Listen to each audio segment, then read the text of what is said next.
സർക്കാരിനെതിരെ രൂക്ഷ വിമർശനവുമായി ആർച്ച് ബിഷപ്പ് യൂജിൻ പെരേര. അപകടങ്ങൾ ആവർത്തിക്കുന്നത് ഭരണകൂടത്തിന്റെ കെടുകാര്യസ്ഥത കൊണ്ടാണെന്ന് യൂജിൻ പെരേര റിപ്പോർട്ടറിനോട് പറഞ്ഞു. കാലാവസ്ഥാ മുന്നറിയിപ്പ് നൽകാൻ ഫലപ്രദമായ സംവിധാനമില്ല. ഡിസാസ്റ്റർ മാനേജ്മെന്റ് സംവിധാനം ഉറക്കത്തിലാണ്. അപകടത്തിൽപ്പെടുന്നവരെ രക്ഷിക്കാൻ സ്ക്വാഡുകളില്ല. ഫിഷറീസ് മന്ത്രിയുടെ കാര്യങ്ങൾ ധരിപ്പിച്ചിട്ടും നടപടി ഉണ്ടായില്ലെന്നും ആവശ്യമെങ്കിൽ ശക്തമായ പ്രതിഷേധത്തിലേക്ക് കടക്കുമെന്നും യൂജിൻ പെരേര മുന്നറിയിപ്പ് നൽകി. 2017 ഓഖി ചുഴലിക്കാറ്റുണ്ടായപ്പോൾ നമ്മുടെ ഭരണകൂടം പരാജയപ്പെട്ടു. കാലാവസ്ഥാ മുന്നറിയിപ്പിനുള്ള ഫലപ്രദമായ സംവിധാനം ഏർപ്പെടുത്തണമെന്ന് 1 ഇഞ്ച് പോലും മുന്നോട്ട് പോയിട്ടില്ല.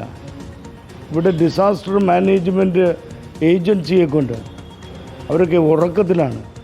ഞാൻ ഈ ജൂൺ മാസത്തിൽ നമ്മുടെ ഫിഷറീസ് മിനിസ്റ്ററിനെ നേരിട്ട് കണ്ട് ഈ വർഷകാലത്ത് ഈ മുതലപ്പുഴയിലെ സുരക്ഷിതത്വം ഉറപ്പുവരുത്താനായിട്ട് വളരെ നിസ്സാരമായ ചില കാര്യങ്ങളൊക്കെ ചെയ്യണമെന്ന് ആവശ്യപ്പെട്ടു. അവിടെ വേണ്ടത്ര ലൈറ്റ് ലഭിക്കത്തക്ക രീതിയിലുള്ള സംവിധാനം പോലും ചെയ്തിട്ടില്ല. മത്സ്യത്തൊഴിലാളികളൊക്കെ ഇപ്പോൾ ഓൾറെഡി ഇതിനകം തന്നെ അങ്ങനെ പ്രതിഷേധവുമായിട്ട് മുന്നോട്ട് പോകണമെന്ന് നിർദ്ദേശവുമായിട്ട് സമ്മർദ്ദം ചെലുത്തിക്കൊണ്ടിരിക്കുകയാണ്. സുനിഷ അയലൂരുണ്ട്. സുനിഷ അയലൂര്, തങ്ങൾക്കൊപ്പമുള്ളവർ പോലും, തങ്ങളുടെ കമ്മ്യൂണിറ്റി പോലും തങ്ങൾക്കൊപ്പം നിൽക്കുന്നില്ല എന്ന വിഷമം അവർ ഇന്നലെ നമ്മളോടൊക്കെ തുറന്നു പറഞ്ഞിരുന്നു. അത് നമ്മളൊക്കെ വളരെ വേദനയോട് കൂടിയാണ് കേട്ടുനിന്നത്. ഇന്നും 3 പേർ കടലിൽ തന്നെയാണ്. അവരുടെ ബന്ധുക്കൾ തീരുന്ന് കഴിയുകയാണ് നാട്ടിൽ. അവരെ സംരക്ഷിക്കാൻ ആരുമില്ലാത്തൊരവസ്ഥയാണെന്ന് അവർക്ക് തോന്നുന്നുണ്ടോ?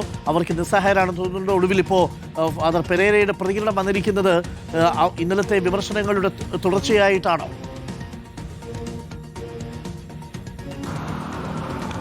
ഉറപ്പായിട്ടും അരുൺ, അങ്ങനെ തന്നെ വേണം മനസ്സിലാക്കാൻ. മത്സ്യത്തൊഴിലാളികളോട് പുറംതിരിഞ്ഞുള്ള ഒരു സമീപനമാണ് സർക്കാരിന്റെ ഭാഗത്തു നിന്നും ഉണ്ടാകുന്നെന്നുള്ള ആക്ഷേപം അത് തുടക്കം മുതൽ തന്നെ. ഒരു കേസല്ല അരുൺ, ഇപ്പോൾ നീണ്ടകരയാകട്ടെ, മുതലപ്പുഴയാകട്ടെ, വിഴിഞ്ഞമാകട്ടെ, ഇവിടെ എല്ലാം മത്സ്യത്തൊഴിലാളികളെ കാണാതായിട്ട് ആഴ്ചകൾ കഴിയുകയാണ്. പക്ഷേ അപ്പോഴും ഈ തിരച്ചിൽ അത് കാര്യക്ഷമമാകുന്നില്ല എന്നുള്ളതാണ് ഏറ്റവും പ്രധാനപ്പെട്ട കാര്യം. പലപ്പോഴും ഈ മത്സ്യത്തൊഴിലാളികളെ കാണാതാകുമ്പോൾ അടുത്ത ഘട്ടം ഏത് രീതിയിൽ എടുക്കാം, അല്ലെങ്കിൽ മുൻകരുതലായി ഇന്ന സംവിധാനം ഒരുക്കുമെന്ന് പറയുന്നതല്ലാതെ ഒരു സംവിധാനവും ഉണ്ടായിട്ടില്ല എന്നുള്ളത് തന്നെയാണ് പറയുന്നത്. ഇപ്പോൾ ഈ ലത്തീൻ സഭയുടെ വികാരി ജനറൽ യൂജിൻ പെരേര പറഞ്ഞത് പ്രകാരവും നമുക്ക് മനസ്സിലാക്കാൻ കഴിയും ഈ ഭരണകൂടത്തിന്റെ കെടുകാര്യസ്ഥതയാണ് എന്നുള്ളതാണ് അദ്ദേഹം പറയുന്നത്. അതായത് ഓഖി ചുഴലിക്കാറ്റിന്റെ സമയത്ത് തന്നെ ഒരു കാര്യം ഇവർ മുന്നോട്ട് വെച്ചിരുന്നു. അത് കൃത്യമായ മുന്നറിയിപ്പ് നൽകുക എന്നുള്ളതായിരുന്നു. പ്രധാനമായും വിഴിഞ്ഞത്തുൾപ്പെടെ തുടക്കം മുതൽ ആവർത്തിക്കുന്നത് മുന്നറിയിപ്പ് ലഭിച്ചിരുന്നില്ല എന്നുള്ളതാണ്. മുന്നറിയിപ്പ് സംവിധാനം ഒരു രീതിയിലും നടക്കുന്നില്ല എന്നുള്ളതാണ്. ഇപ്പോൾ ഫാദർ യൂജിൻ പെരേര പറഞ്ഞത് വെച്ചാണെങ്കിൽ ആദ്യഘട്ടം മുതൽ തന്നെ ജൂൺ, ജൂലൈ, ഓഗസ്റ്റ് ഈ മാസങ്ങളിൽ സ്വാഭാവികമായും തീരമേഖല അനുഭവിക്കുന്ന ബുദ്ധിമുട്ടുകൾ, ഈ മഴക്കാലം അനുഭവിക്കുന്ന ബുദ്ധിമുട്ടുകൾ നമുക്ക്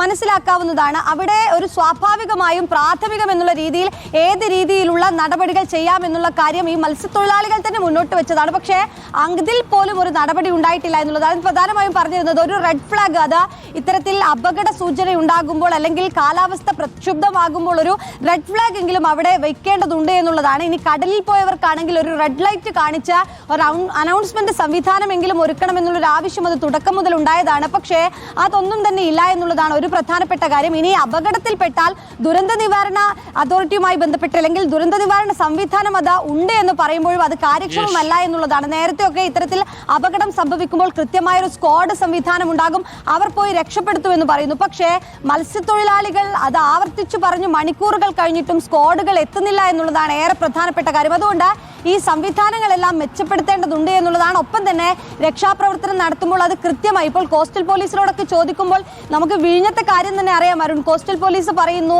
ഛർദ്ദിക്കാൻ വന്നപ്പോൾ തിരിച്ചു വരികയാണ് ചെയ്തത് രക്ഷാപ്രവർത്തനത്തിൽ നിന്നും. അപ്പോൾ കൃത്യമായി കടലിൽ ഇറങ്ങാൻ അല്ലെങ്കിൽ ഇതുമായി മേഖലയുമായി ബന്ധമുള്ള അല്ലെങ്കിൽ ഇതുമായി യൂസ്ഡ് ആയ ആളുകളെ വേണം ഇതിൽ ഉൾപ്പെടുത്താൻ എന്നുള്ള ആവശ്യം പോലും തുടക്കം മുതൽ തന്നെ ഇവർ പറയുകയാണ്. അപ്പോൾ അത്തരത്തിലുള്ള ആളുകളെ അല്ല രക്ഷാപ്രവർത്തനത്തിന് കൊണ്ടുപോകേണ്ടത് എന്നുള്ളതാണ്. അതുപോലും ഇനിയും കോസ്റ്റൽ പോലീസിന് അറിയില്ലെങ്കിൽ എന്താ ചെയ്യുക? അവരുടെ സംരക്ഷണത്തിന് ആരാ എത്തുക? പ്രിയപ്പെട്ട പ്രേക്ഷകരെ, ഒരിടത്ത് ഒരു കുടുംബത്തിന്റെ അത്താണിയായിട്ടുള്ള അപ്പനാണെങ്കിൽ മറ്റൊരിടത്തൊരു കുടുംബത്തിന്റെ പ്രതീക്ഷയായ മകനാണ് കടലിൽ പോയിരിക്കുന്നത്. 3 പേരെയാണ് നമ്മൾ ഈ സംസാരിക്കുന്ന സമയത്തും തീരദേശത്തിന് നഷ്ടപ്പെട്ടിരിക്കുന്നത്.